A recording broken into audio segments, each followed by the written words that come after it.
So you may know that Arweave is a permanent storage solution that is decentralized. Did you know that it's also an immutable database? In this video, I will show you how you can query Arweave using GraphQL. Previously, we did a short video on how you can post data as transactions onto Arweave and the permaweb. To query data, you store your transactions using tags, and these tags can be used in GraphQL to access information. You can query based on the owner's address and then these tags. In our demo, we're going to query all the images that have a topic of a meme. So this should be a lot of fun. And we're going to do it in just vanilla um, JavaScript so that there's no kind of setup or anything. You can literally just clone the repo and go. So let's get started. So I've cloned down the repo querying Arweave, and I've got an index.html file, and it's already pulling in the Arweave package here. If you use a framework and use a bundler, you can just npm install Arweave, or you could use fetch if you don't need Arweave to query GraphQL. GraphQL is you know a standard to query on the web, and if you want to just quickly access GraphQL um, for Arweave, you can go to arweave.net/GraphQL, and that'll pull up kind of the GraphQL playground here, and you can kind of test GraphQL out like so. There's also Gold Sky GraphQL that you may want to check too. It's got some enhanced features where you can actually do wildcard matching and things like that. Um, but for us, we're going to do it in code because coding is fun. So here we've got this simple HTML page, and we'll fire it up on a little web browser so we can see what we've got. And it's just basically querying Arweave demo, click query Arweave, and we've got this index.js file. We go to the index.js file, and we're initializing our Arweave library using the init. And then we've got some helpers here for our function. And then this is where we want to focus today. We want to actually create a GraphQL query of meme images. And then we're going to just show them on the screen. So let's create a query. And we'll use the backtick so that we can create a string, because all it is a string on multiple lines, so it's easier to read. So we want to query for transactions.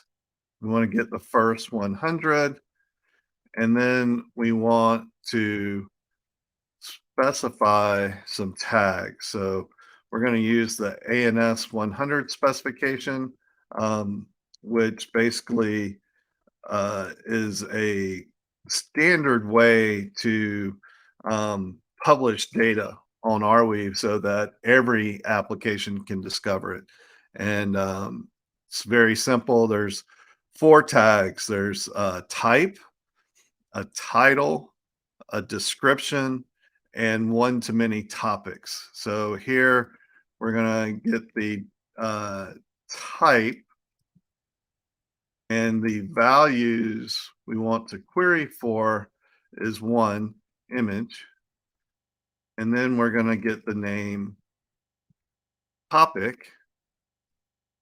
And the way to add many topics is you specify kind of this topic prefix and then the topic that you're looking for in the name. So we're going to look for meme and then the values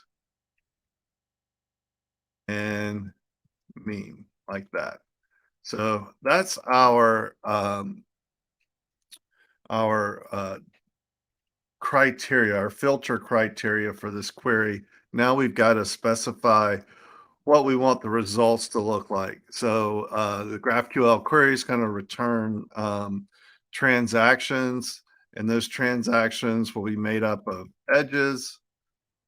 And then within each edge, there's going to be a node, and we want to get the ID, the owner, and the address of the owner, and then the tags and the name and value of the tags. So that's our query. Pretty straightforward. And now what we want to do is call that query. And we're going to use Arweave to do that. But standard fetch works just as well too.